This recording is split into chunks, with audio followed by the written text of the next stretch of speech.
আমরা জানি ভাই, এটা বঙ্গবন্ধু শেখ মুজিবুর রহমানের বাড়ি ছিল।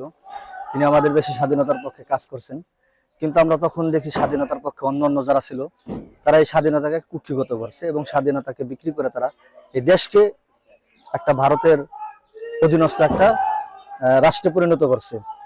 যে রাষ্ট্র সবকিছু থাকার পরও তারা রাষ্ট্রটাকে ভারতের চাহিদা অনুযায়ী রাষ্ট্রটাকে পরিচালনা করছে।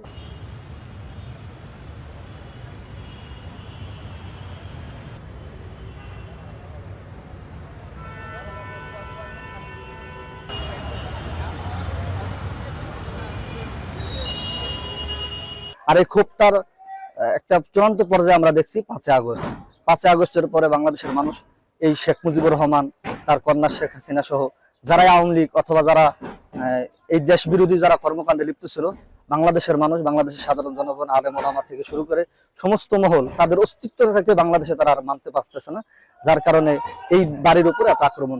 আর ডেইলি স্টার, এরপরে আরেকটা যে গণমাধ্যম প্রথম আলো, এই দুইটা গণমাধ্যম সবসময় এই আওয়ামী লীগের সাথে ভারতীয় আধিপত্যবাদের সহযোগিতার জন্য সবসময় তারা কাজ করছে।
Jelajahi cara baru mendapatkan informasi. Download Metro TV Extend sekarang.